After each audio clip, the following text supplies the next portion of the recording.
Hello, welcome to Legal Action. My name is David Siegel. Thanks for joining us today. Today we're going to be talking about judgments, particularly in a divorce case.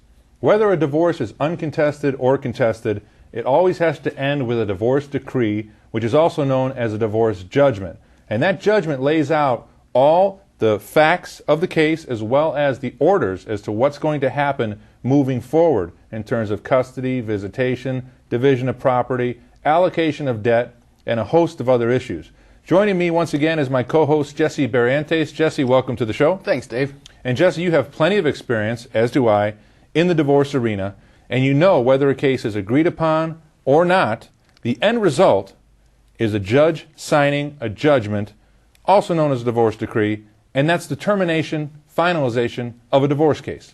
Right, of the pre-decree, judgment for dissolution of marriage. You know, you hit on something that was very interesting, and I think we probably should tell the folks at home, because sometimes people get confused when they hear whether or not something is contested or uncontested, and people have all different kinds of ideas with respect to that. That's a great point.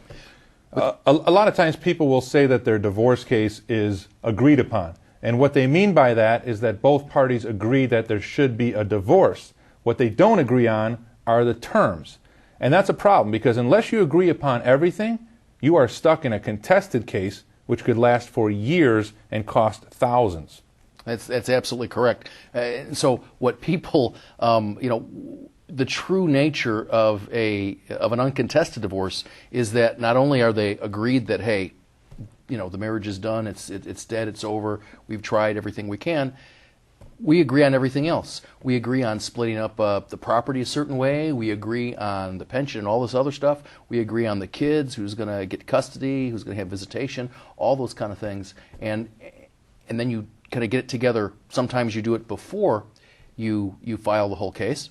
Sometimes they have a collaborative law movement where people get together, and some of these lawyers don't necessarily litigate. What they do is they just try to work everything out initially before it gets filed, and then they work everything out, hopefully, and it gets filed and they're done. That's for some of those people who initially come in and don't really have an agreement on all of the terms. Right. One of the problems with uncontested cases, or the fact that they're not more uncontested cases, is that people have unrealistic expectations as to what they're entitled to and as to what's going to happen throughout the divorce case.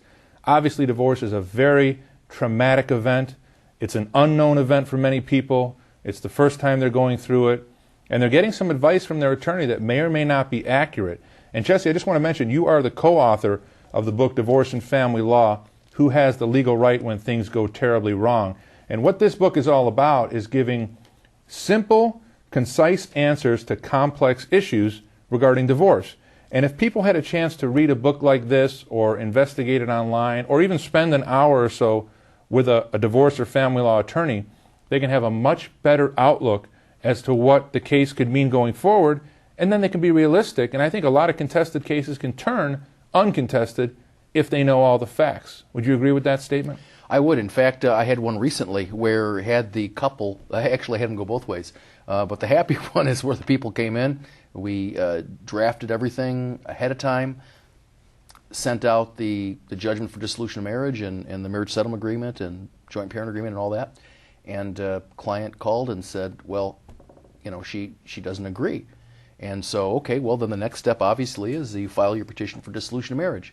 Short time later, get a call. It says, hey, it's all signed. I'm going to come by and drop it in. Drop it off and get everything moving. So, sometimes it takes people a little bit to digest it, especially if you go in to see an attorney can't represent both sides for the divorce. Not ethically. Not ethically, that's correct. We've seen it happen. We've seen it happen. But, that's why it's important that the attorney that you go to, that they explain to both parties that, hey, I'm going to represent the husband, or I'm going to represent the wife, and I can't give you advice. I'm not your attorney. And in fact, advise them, even though you're trying to settle it, advise them to get an attorney of their own. You don't want to mislead anybody, because then they think that, hey, I can talk to you and I can trust you and think that you're my attorney as well. It's sort of like representing both sides of a personal injury accident. Right. It's also best when both parties have their own attorney as opposed to one representing themselves, because that person representing him or herself doesn't know what the court guidelines are, doesn't know what's realistic, doesn't know what to expect, and that can just delay the case when someone is holding out for something that is not likely going to be granted by the court. So I love when I see two attorneys involved who are reasonable. If there's another attorney involved who's not reasonable, that's a problem too, but that's a whole other story. Dave, are you saying there's unreasonable attorneys? Yes, I am saying that. Okay, all right. There was a case recently, and I'll leave out the name, where a judgment was entered for paternity with an agreement, and there was not a child support, a uniform order of support accompanying the judgment. It was incorporated, but it was separate. So, in going back in to try and have the child support order entered separately, opposing counsel actually objected as it being unnecessary. Well, of course, the judge disagreed and said, I want it entered, I have discretion. But just the thought that someone would prepare a response, stand up and argue against a court order being entered that basically corroborated what was in the stipulation. So yes, I've seen a lot of terrible things, whether it's fee generation, Sure. whether it's just to be difficult, but we see all kinds. Well, for some of the folks at home, we really need to kind of tell them they have a wide range and wide variety of things available to them. For example, and I think that's kind of what you were getting at maybe a little bit, they can go online and do a simplified divorce. They have, a lot of the counties have simplified divorce packages. Right, but I don't recommend anybody do it themselves without an attorney. Without an attorney. Because it's a maze. Right. It's a tough maze to get through. And their needs, and we're going to talk about that in a little bit, very specific language for things so that you don't have to come back later. But even if one person has an attorney, if somebody wants to save a little bit of money, they can certainly take that agreement that's been drafted to another attorney. And there are a lot of attorneys out there who will just look at that. They're not going to represent you in court, but they're going to look at the agreement with you and go over and give you some advice on whether or not it's fair, whether or not that's the kind of things that generally happen, and what kind of changes or modifications need to be made. All right. I've been practicing since 1991, and some of the things that I've seen with pro ses would amaze you. There was once a client who took my sample documents, filed them with my name and attorney information still on it, and purported them to be his own. What happened was, the judge, who's no longer sitting in divorce, she's now been elevated, believe it or not, she was requiring me to appear or otherwise face sanctions. I didn't file the case. Someone used my documents and put my information on there, yet I was forced to go to court and explain why this other person did this. I mean, these are the crazy things that happen when pro ses get a hold of documents, Sure. Whether they come out of the book that you co-wrote or whether they view it online. I always recommend you use an attorney. And there's all levels of prices and experience. It doesn't need to cost a fortune, especially if both parties are in agreement. So I hate to see a pro se, especially today. It's getting so specialized. I mean, would you agree? Even in DuPage, Cook, Will, the different forms, the different procedures, and the different requirements that each judge wants in terms of a prove-up is daunting. It's tougher. It's tougher on when there's one attorney and the other side is pro se, because, like you said, the person doesn't know what the procedures are, doesn't know what the rights are, they don't know what the rules are. And so when you do various things, for example, and we've talked about this in other shows, discovery, which is a way to find information out about the other person and those kinds of things, they don't know how to complete it, they don't know, and they can really get themselves in trouble in that kind of case. It's bad for the attorney because it unnecessarily elevates the cost of litigation. What's the time frame, Jesse, in an uncontested case in the collar counties here outside of the city of Chicago? If both parties agree, they're both willing to sign the documents, they're ready to go, what's the time frame from start to finish, from being actually filed to divorced? Well, if we take it from the time, let's just say, for example, that you're in my office, we've talked, I've drafted all of the documents that are necessary, and you both come in and you sign everything else, and I'm going to file this on Monday. We can get that as soon as 30 days from that time, even sooner, depending upon which county you're at. Okay. What if there's minor children involved? What is this requirement of a parenting class? Well, all of the counties require that the parents take a parenting course, and there's a cost for that as well. You have to do a parenting certificate. I know there's one judge in Will County, and it's very serious. You have to take it by a certain time. It's actually in the order, and if the person doesn't do that, he has said that he's going to enter a rule to show cause, basically for them not following that order, from not complying with it, because it's a serious thing. Kids are going through a traumatic stress event here too, and it's important for the parents to be able to learn kind of what to do and what not to do. Whether or not they take it to heart and they listen is another matter. Yeah. This parenting class, by the way, is a state law requirement that went into effect about a year ago. There's one county in particular that's really not enforcing this requirement, which I'm okay with, because I believe in an agreed upon, stipulated case. Even if there's minor children, I don't believe that the folks have to take a parenting class, or should be required rather to take a parenting class, when everything is agreed upon and they're coming to court submitting those documents. It's different if you're in a long, protracted case where custody is in dispute and you've got litigation involving support and visitation and temporary orders, as opposed to a case where the documents are prepared, they're signed, they're requiring one court date, about 5 to 10 minutes in front of the judge for approval. Why do those folks, Jesse, have to take a parenting class? Or why should they be required to under the law? Well, Dave, the rules are what they are, and they either have to apply to everybody or nobody. And under this scenario, too, if I were a child psychologist, if I wrote a book on parenting or I had a show on parenting, I'd still have to take the class, because that's what the rule is. Right, but I think it's poorly drafted, because they could have put in something where it said if there are no issues in dispute and the parties are proceeding in an uncontested nature, and they don't need to take a parenting class, as opposed to a real custody battle where a parenting class is probably more in order. Sure, and I understand that, but I think the gist of that is that they want people to be able to learn or how to deal with their kids that are going through divorce. Now, again, as I said earlier, whether or not these people are going to put that into practice or not, they may not. Probably not. I don't know that you can gain parenting skills that you needed for the past 8 years or 10 years or 12 years or whatever in a very short one day, couple-hour course. Right. And not only that, there's a cost involved. I know in Will County it's pretty expensive. It's in the $80 to $90 range for this class. And also it's another government intrusion, government supervision over everything. So at some point here, we have to kind of run our own show. That's just my opinion. But it's good to see one of the counties is understanding this, and they're actually going laxed on it, in contrary to the law. But anyway, parenting class aside, you can be done inside of a month to 2 months for an uncontested case. Is that what you're saying? You can, depending upon, again, if we're talking about from this time when I've got it, from the time you drop off the signed papers, okay, from the time it gets filed. So you could do it that quick. Some places require a little bit longer, maybe 30 days from the date that you filed it, but there's ways to get around that.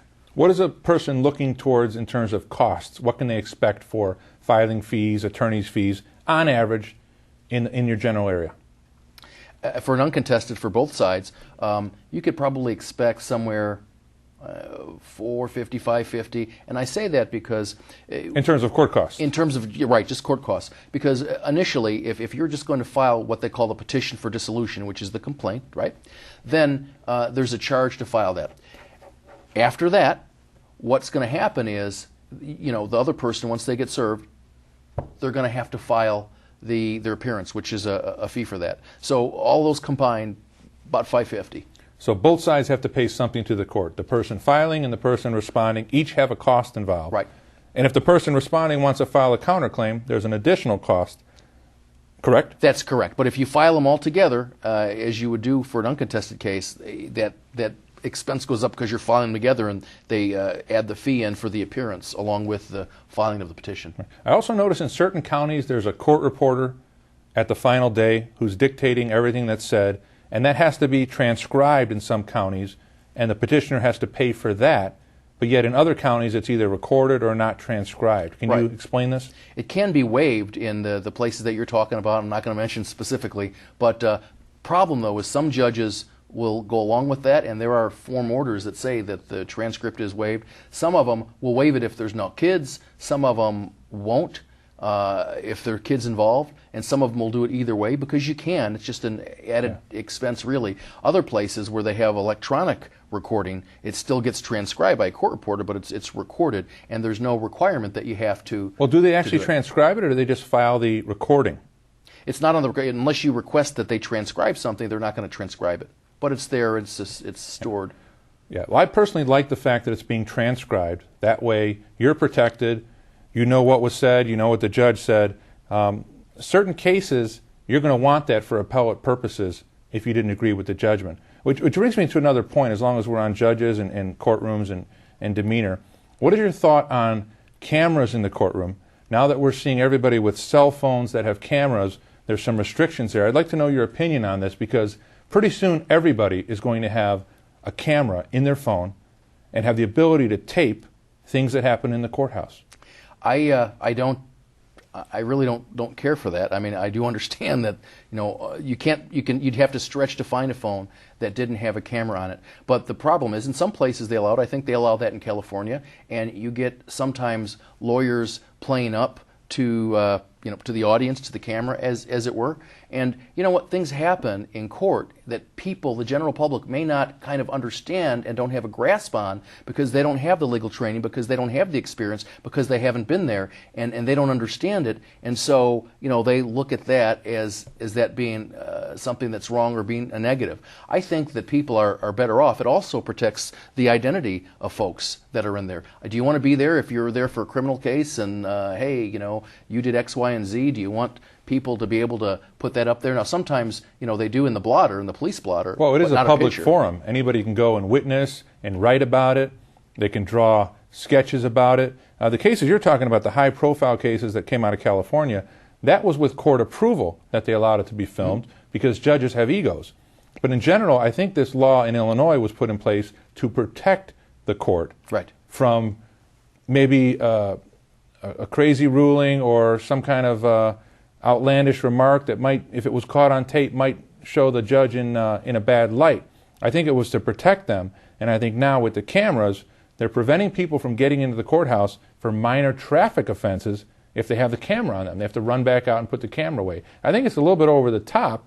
If it's a public forum, these judges have to be prepared, I believe, to be videoed and taped, just like you are when you cross every light in DuPage County. You're being photographed.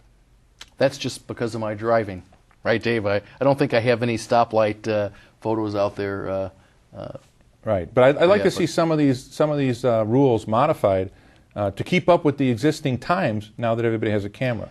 I'm a little bit old-fashioned that way. Pictures, certainly for a defense attorney, sometimes are no good. But I like the old-fashioned. Hey, I don't like to have to worry about all of those extra kinds of things, and now the things that people can do with Facebook and splice in there. But we were going to talk about the specific terms in the judgment for specifically not relating to custody, but just relating to the typical things that are in a divorce decree. Sure. What I'm holding is typically a 25 to 30 page document, which is the judgment for dissolution, which contains a marital settlement agreement and often a joint parenting agreement wrapped up in there. And basically, this is the document that is going to bind these two once the marriage is dissolved. So let's run through some of the typical terms and how important they are. First, the judgment.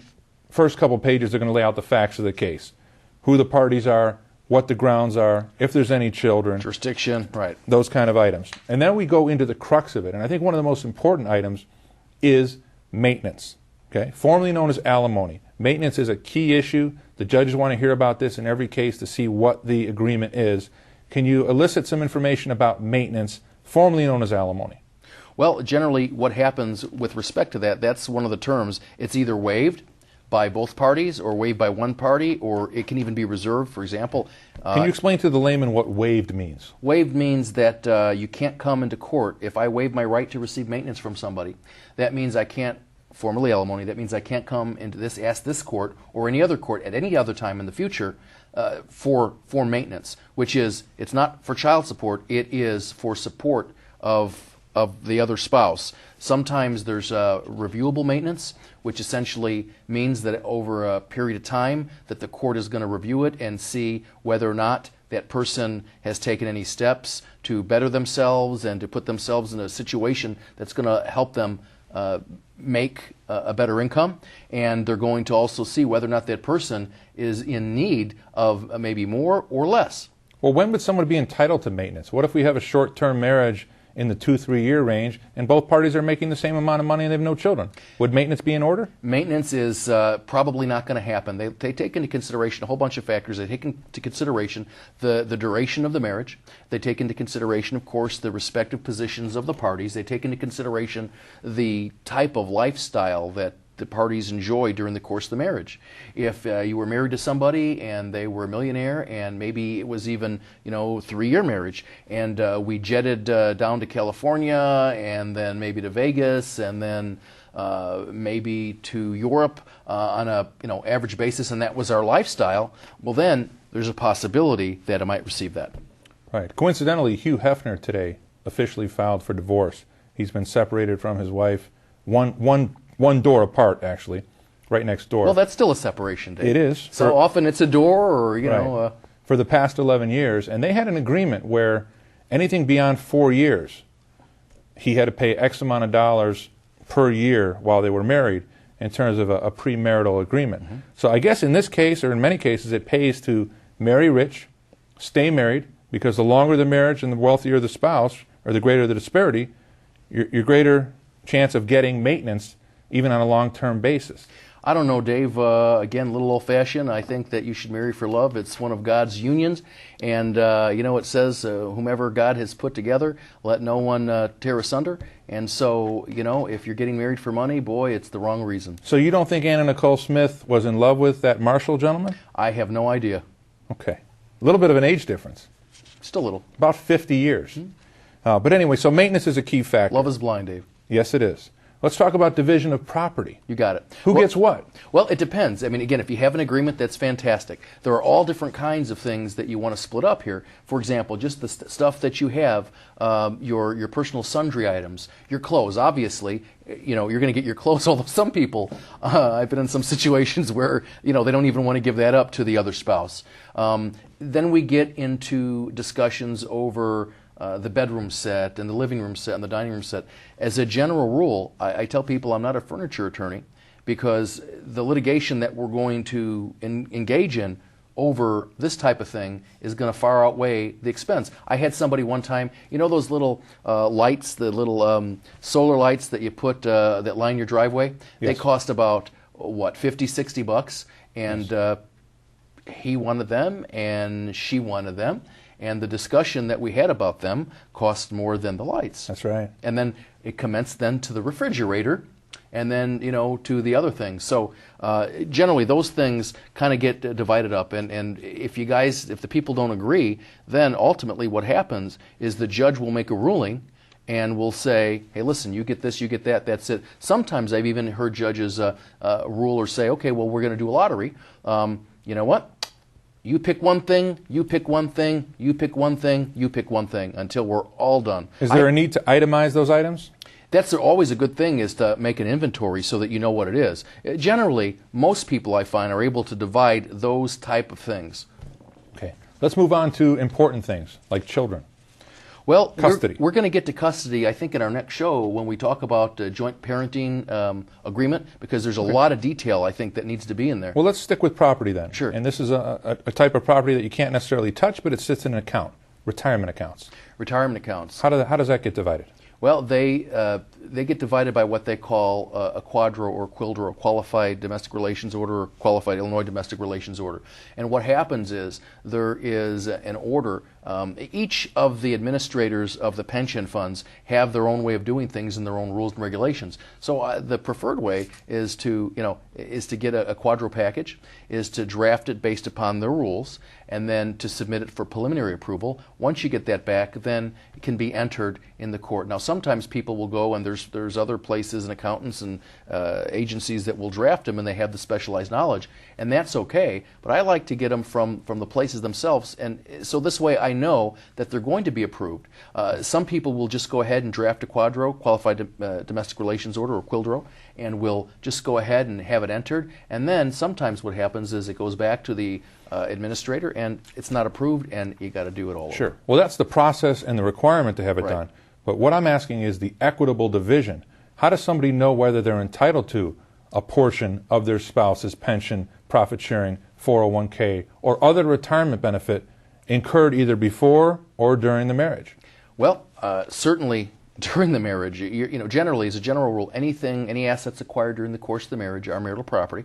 Any debts acquired are marital debt. I mean, there's all kinds of things, and I don't think we have time to go into that on this show, of non-marital property, and there are different ways to acquire that, and there's different ways to transfer it, or what they call transmute it into marital property. Well, let me give you just a small example. Sure. Husband and wife situation. Husband is working, has a pension, has a 401k. Wife did not. The marriage lasted 6 years. Now they're at the end of the marriage. What is the wife entitled to, in your opinion, of husband's pension, profit sharing, or 401k? Well, again, I mean, I would think, at best, it certainly would be, if the division for everything else is going to be 50%, but 50% of the marital portion. If he had the pension for 10 years before the marriage, then that is not the marital portion. It's Sure. just 50%, if that's the division of the marital portion. And then it's going to require an actuary, because they're going to have to go and determine, what exactly that is, because they would take the value of what it was before, and you move from there. So it requires a little bit of specialized knowledge to make that determination. Many people that I speak with don't understand that this is marital property.